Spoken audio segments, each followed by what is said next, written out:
Topic of today's conference is change. And when we talk about change, we talk about innovations, new products and services. And one of the main drivers bringing those innovations to markets, to us, are new firms, startups, organized by entrepreneurs. So let me start with an example of a startup.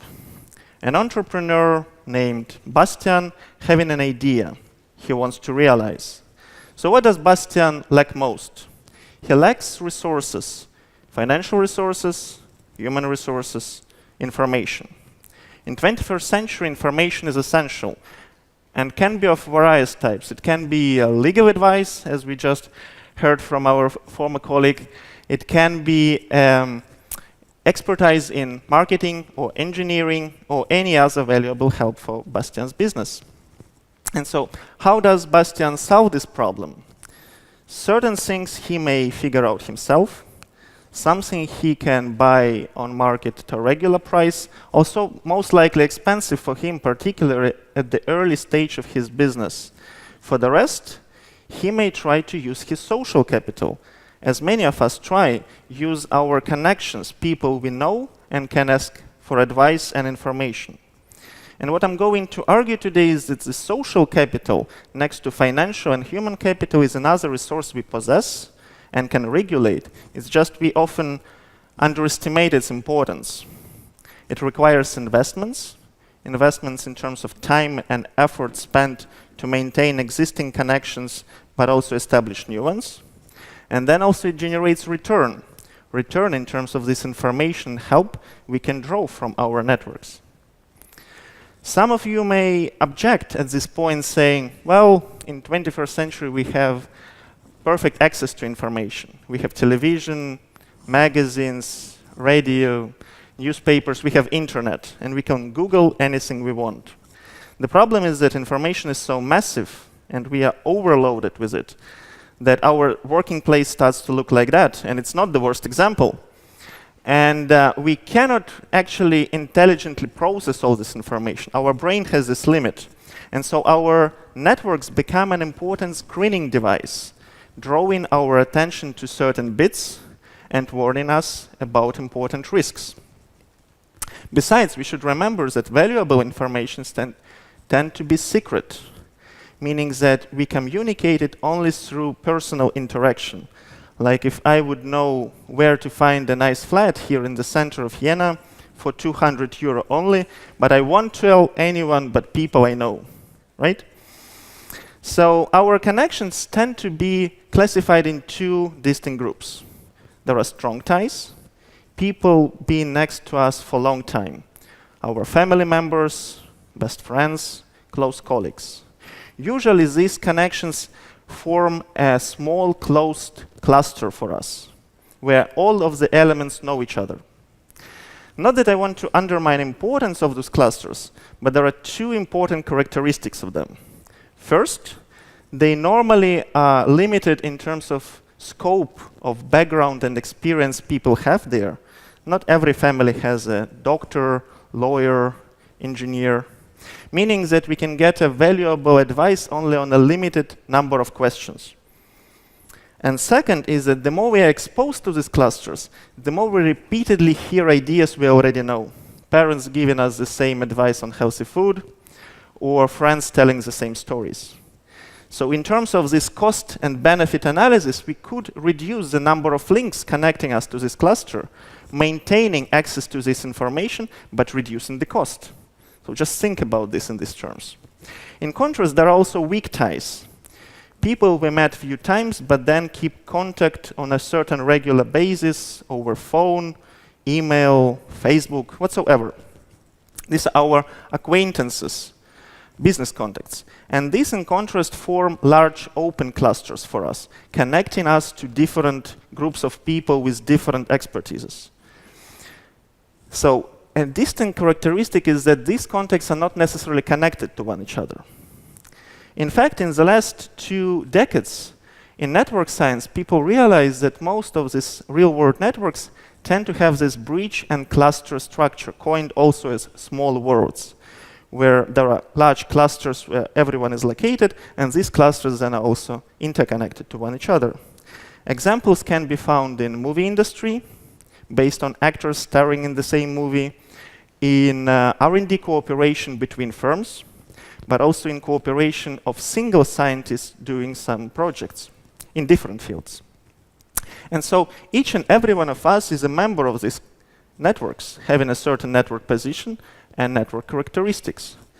Now, something important I want to show you is that studies in economics and entrepreneurship repeatedly show that the more we are exposed to those large open clusters with new ideas, the better off we tend to be in our performance, our promotion, our compensation. So also Bastian with his startup tends to be on the right side of this chart. He wants to be there. In network terminology, we tend to have a higher network centrality. It can be measured in different ways, but the principal message remains the same. We are those connecting distant clusters of people not connected otherwise, which gives us competitive advantage towards our peers in terms of the direct access to these competences, because we are the ones linking these clusters, in terms of timing, meaning that whenever there is a new signal, new piece of information coming into the network, we are among the first ones who become aware of it. Imagine there is a stock market plummeting today. It's completely different if you would know this information ahead, like yesterday, and could prepare for it. So this is an advantage you get. Another one is in terms of referrals. Being humans, we can only be in a limited number of places within a limited amount of time. And our connections, people we know, ensure that our names will be mentioned in the right places and at the right time, increasing our visibility, reputation, and set of opportunities we have. Last but not least, we have also arbitrage advantage. Connecting two otherwise disconnected components, we can build value on their disunion, mediating business between the two for our good. In case of Bastian, it would mean simply that he can buy low from one and selling high to the other one. Now, just to exemplify you the notion of this network centrality, suppose you come to a new place, like university, and observe two distant clusters of people interacting with one another. Now, you pick one of the clusters and establish first one contact. Soon after, as it often happens, you establish also contacts to few more elements in this cluster, let's say 5. If you maintain your connections as this, you just become a member of this close, interconnected cluster, and your network centrality will be limited. If, in contrast, you would drop 4 out of these 5 connections, maintaining the contact to the cluster, and use the time and effort you saved in establishing new connections to otherwise disconnected clusters, here your centrality will be much larger, giving you the advantages I was just talking about. So it's not so much about the number of contacts, but a number of links to otherwise disconnected components. Networking is a two-way exercise requiring this effort. You have to also offer information and help to expect something back. And so to maximize your benefit, you have to think in terms of minimizing your cost and optimizing your return. Now, some of you may think, okay, one must be really an egoistic bastard to argue in these terms, right? Well, first, this is what strategic interaction is about. And second, while people feel reluctant in manipulating their strong ties, their friendship for the sake of benefit, it's much more natural for our weak ties, our business context, right? Now, couple of examples where this network centrality works for us. Suppose you look for a new job. Now, what actually matters is not so much what you know, but who you know, or being more precisely, who your contacts know. Studies in economics, empirical studies, show that while all other criteria, your qualifications being equal with other candidates, you get the position if you have a larger social capital advantage. Another example comes from history, from the state of Florence, which is in Italy, from 15th century. Some of people sitting here probably heard of Medici dynasty, founded by Cosimo de' Medici. There is a study published by Paget and Ansel in 1993 reconstructing a network of inter-family marriages and economic ties between the most powerful and rich families in Florence to that time. No doubt, these interfamily marriages were serving primarily, if not exclusively, to business interests to that time. And so it turns out that Medici indeed had the most central position, connecting influential families which were not connected to the network otherwise, which helped them to enforce flow of information coming through them. There is historical support showing that this helped them to outcompete their strongest competitors like Albizzi family and dominate the state for 3 centuries. Consolidate a European-wide banking network, so they were really rich, but then also to support financial emergence of Renaissance in arts. So who knows, if not this social capital advantage, perhaps we would not heard names like Leonardo, Raphael, Michelangelo, Donatello, not these ones, the other ones. Now, suppose you're in the center of the network, obtaining these information signals from people around you. But what use does this information have for you if you don't understand it? We should remember that information is often codified knowledge. Like if you were a foreign student studying here in Jena, and I notice there are many of foreign students sitting here, and you become aware of a cool job opportunity here, but you cannot really use it and apply for it because you don't speak German yet, right? So what we need to decipher this abracadabra, we need some absorptive capacity, as it's called in economics, capacity to identify new knowledge, understand it, and utilize it for our good. What does this capacity depend on? It depends on knowledge distance. Distance between knowledge and competence we already have, and the ones we try to understand. If we are members of these closed small clusters, we repeatedly hear ideas we already know.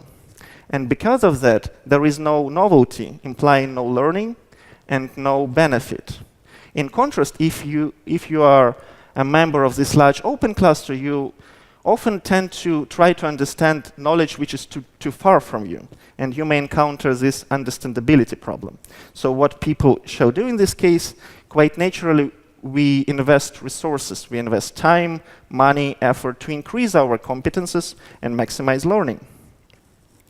To better understand the role of absorptive capacity information of these networks and these competitive advantages of central firms versus their peripheral peers, we conducted a computational study here with another PhD student in Jena, basically analyzing population of firms engaging in R&D cooperation to exchange knowledge and create innovations.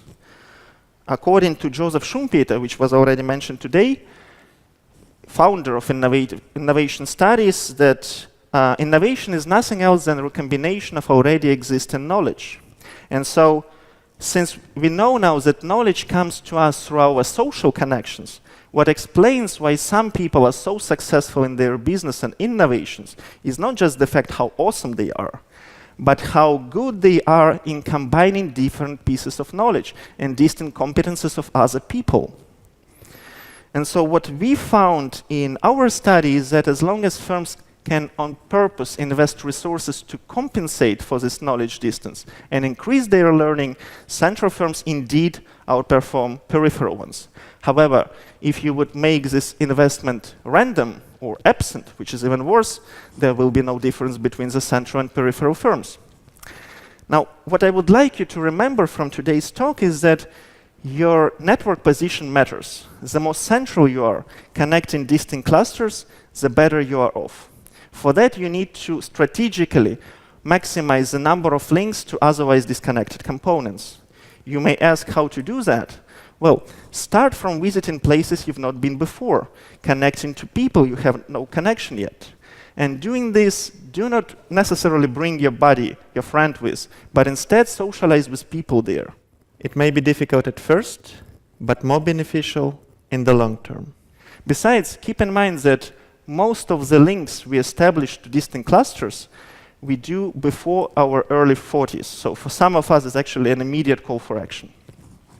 And a second message is that to exploit your network centrality advantage in full, you actually should possess this capacity to understand information. For that, You should go deeper in actually understanding it, not saying to people you understand something while you don't, just because of politeness, but rather challenge people to explain these things to you, invest resources, and learn. Thank you very much.